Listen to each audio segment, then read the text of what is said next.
So, after the absolute banter performance we put in at Goodison Park yesterday, let's get into some player ratings. Before I do that, if you haven't checked out my review of the game, go and do that after this video. Don't forget, stick a massive thumbs up on the video, appreciate all the love. And subscribe if you're new. And not far from 10,000 now. I want that wrapped up by the end of April if it's possible. It's going in the right direction and the channel is growing every day, and that's thanks to every single one of you that has already subscribed and shares my content around. I really appreciate it. But like I said, there was only maybe 3 or 4 players that could walk off that pitch yesterday, having said that they actually put a shift in. The rest of them missing. Absolutely disgusting performances all over the pitch. I think we messed up with the starting lineup. I don't think you can play Mkhitaryan and Ozil away together, especially Ozil. That was only his 6th away game out of his last 22 appearances. He's only started 2 of them and he hasn't finished 90 minutes in either of them.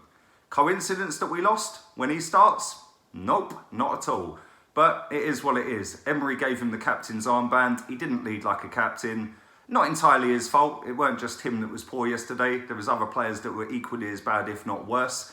But I expect my talismanic player, the biggest name, the one that everyone keeps telling me is world class, to actually show me he's world class. It's all well and good doing it at home to Newcastle when they're not going to have the ball. Let's do it away from home. That's where it counts. And that's where we need to start winning games, because otherwise we ain't getting top 4 and we'll be back in the Europa League again next season. Anyway, let's get into the player ratings. Let's start with the goalkeeper, Bernd Leno. I think he was one of the few that could walk off the pitch and say he'd done all right. He kept the score down. It could have been 5 or 6. That's no exaggeration. He made some good saves. I don't think his kicking was the greatest. He kept putting some of our defenders under pressure. And this playing out from the back, yeah, whilst it's all well and good when it comes off, sometimes you invite pressure. And when you're passing it out to players like Mustafi, to Monreal, to Socrates, these are not technically gifted footballers. They are what they are. They're centre-backs. In Monreal's case, he's more of a left-back than a centre-back. They're not going to be able to trap a ball and take a man on. That's not their game. So sometimes you do have to mix it up and hit it long. That's the only downside for me with Leno yesterday. Other than that, I thought he played all right. Like I said, he kept the score down. 6 out of 10 for me, and I thought he was our man of the match. It was hard to pick a man of the match, but I do think it was him. I think that, like I said, without him, it would have been a cricket score. Let's go on to Maitland-Niles. Like I said in my review of the game, was he out on the lash the night before? Because it looked like it. There was twice he threw the ball straight out of play. What's that all about? You're a professional footballer and you've thrown the ball straight out for a goal kick. Really? Come on, mate. You're better than that, surely. And he has played better than that, which is why I'm so surprised at how poor he played yesterday. For me, he was shocking. He was probably, along with Kolasinac, who I'll come to in a minute, probably the worst 2 players on the pitch. So for me, he's getting a 1 out of 10. And I don't think that's even unreasonable. He could have got a 0. So 1 out of 10. On to Kolasinac. I'd say, like I said, Maitland-Niles and him were probably the worst players on the pitch. The reason Kolasinac got hooked was because of that reason. Because he was poor. I've said this time and time again this season with this player, right? He gets in great positions going forward. He can't cross a ball. For the size of the guy, he can't defend. I don't get it. This guy's on a fortune. What does he bring to the team? Yes, like I said, it's all well and good doing it at home, and everyone can call him the Tank. I've called him Thomas the Tank umpteen times this season for that exact reason. He is an absolute liability at times. 1 out of 10. And that's reasonable as well, because I did think about giving him a 0 because he got hooked at half time. But 1 out of 10. On to the 3 centre-backs. Monreal. Worst of the lot. He was the worst of the lot. This is an experienced player that is arguably one of our most consistent players since he signed for Arsenal Football Club. But this season, we have seen a massive decline in this geezer. And it ain't acceptable. I don't care if he's playing out of position. I expect better performances from him than what we served up yesterday. So for me, I'll give him, because it was only 1-0, and because he was part of a defence that only conceded 1 goal, centre-back wise, I'll give him 2 out of 10. The reason the wing-backs got less than that is because they offered absolutely nothing going forward. So 2 out of 10 for Monreal. On to Mustafi. Now, I've seen a lot of people saying that he was rubbish, he was useless, he was this, he was that. He wasn't actually as bad as people are making him out to be. Yes, Calvert-Lewin bullied all three of them at times in that game, but I think defensively he did a lot better than he has done in recent games. And that's not saying much because he is rubbish. Let's be real, he shouldn't be at this football club. But I don't think he was that bad yesterday. That's not saying he was good. 4 out of 10.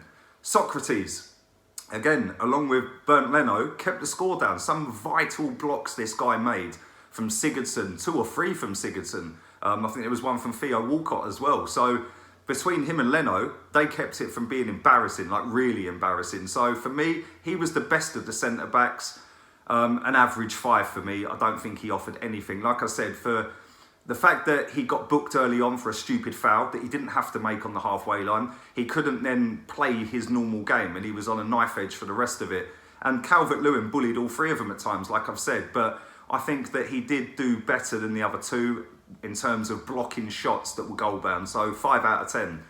On to Mohamed El Neni, the scapegoat of the game yesterday. I don't genuinely get what he did wrong. We know he's limited. We know he's sideways and backwards. Were people expecting him to turn into Pirlo? I don't get it. Genuinely don't get it. It's a case of, oh, we lost the game, let's single out El Neni. Not really. I don't think he did anything wrong yesterday. He's just not good enough. And we know what he's going to bring to the team. He's going to go sideways, backwards and safe. He's not going to dribble past anyone. He's not going to spray a 60-yard diagonal. He's not going to thread through balls through the lines. He's just a limited footballer that shouldn't be at this football club. But for me, I don't think he did anything wrong. He's just not good enough. So for me, he gets a 3 out of 10. Hooked at half-time as well. And probably the wrong decision to start the geezer in the first place. Next to him, Matteo Guendouzi. Absolutely out of his depth yesterday. And I've sung his praises this season, but there has been times, especially away as well, he has been a headless chicken. I don't know what he was doing at times yesterday. You know, so many times he was out of position and they were just strolling straight through us, especially first half as well. But it is what it is. We're just going to have to suck it up for now. We're limited in that position because Xhaka's out injured. Torreira was suspended. Ramsey, don't know why he didn't start. If you're fit enough for the bench, you're fit enough to play for 45 minutes at least, starting from the beginning of the match and then hook him off at half time or 60 minutes in. But I'll give him a 3 out of 10 as well. Mesut Ozil, captain for the day, talisman, top earner. Where was he? Too many times this season, this guy has disappeared. And like I said at the start of this video, he has played 22 league games this season or had a part to play in 22 league games. He's only played 6 away games, right? Now, everyone, when Emery dropped him from the squads or dropped him to the bench, everyone was crying their eyes out. Oh, Mesut, oh, we could have won today if we had Ozil. We'd already have top 4 wrapped up. Really? That performance yesterday is exactly why our manager has binned him for a lot of this season. Because he's weak, he's spineless, and he can't be bothered to turn up and do the physical side of it in an away game. And people can sit here and go, you've got an agenda, you're a hater, you're this, you're that. I want this football club to win as many matches as they can. And I'm sure the players want to win. But when you're getting paid that sort of money, I expect you to turn up 8 out of 10 games. And if you ain't going to do that, get out the football club. Simple as that. This guy was the reason we didn't sign players in the summer. In January. Along with the likes of Mkhitaryan, along with the likes of Kolasinac, because they're on such high wages, we were snookered in terms of going and purchasing players in the January window. Unbelievable how this geezer is on $350 a week. I've never really rated him, and I just genuinely don't get it. Shocking performance, and then he has the cheek to sit there and have a little tantrum on the bench, throwing a coat around. Mate, if you'd shown half of that on the pitch, we might have had a different result yesterday. Piss poor performance, shocking from him. I don't want to see him start another away game this season, especially as a captain as well. So for me, 1 out of 10. On to Mkhitaryan, who I don't think was much better than him. Both unbelievably poor. Mkhitaryan, in home games, goes past people like they're not even there. Full of energy, full of excitement, full of hunger and passion. Where was that yesterday? didn't mark his man, kept letting runners go off of him, and isolated Maitland-Niles to mean Maitland-Niles had one of his, well, it was his worst game of the season. And it was probably his worst ever game for Arsenal Football Club. And that was partially down to Mkhitaryan not doing his defensive duties. Shocking performance. One thing I will say with Mickey is, especially first half, he did get the ball and go past people a couple of times, which was more than Mr. Missing did. So that's the only reason he's getting a 1 mark higher. He's getting a 2 out of 10. He wants to fix up the same as Ozil, because if they're going to play against Napoli on Thursday, we need them on it. Otherwise, they can sit on the bench the rest of the season. On to Lacazette. Lacazette gets away with murder at this football club, especially in away games. Time and time again, this guy gets away without being criticised because of his home performances, because he scored a lot of goals for us, and because he puts work rate in. There was none of that yesterday. Too many times this season, that guy has disappeared in an away game. And if I single out Ozil, and I single out other players, I'm singling him out as well. Disgusting performance from him yesterday. And like I've said, it's not the first time he's done that in an away game this season. I am still so upset from that game yesterday when we had a massive chance to go and leapfrog Tottenham and go and put distance and daylight between the three below us. We didn't do it, we bottled it, and he was a part of that. He walked around the pitch like somebody owed him something.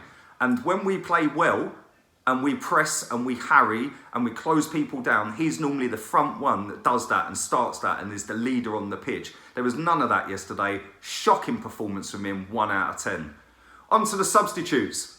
Aubameyang, he came on at half-time. He might as well have stayed on the bench. Shocking performance again. Another one who stat pads at home against lesser teams' bottom half of the table.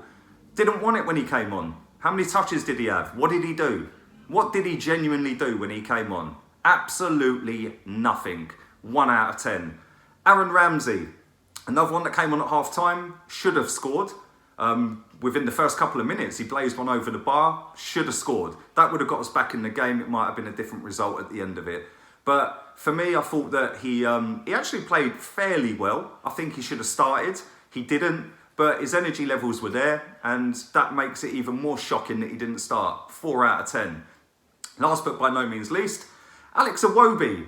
Why did this guy not start the game? Because he was the one person who got the ball and made them go back the other way. He was the one person who took players on. He was the one person who scared the living daylights out of their defence, because every time he got the ball, his energy levels were so far higher than anybody else in our team, other than maybe Aaron Ramsey yesterday.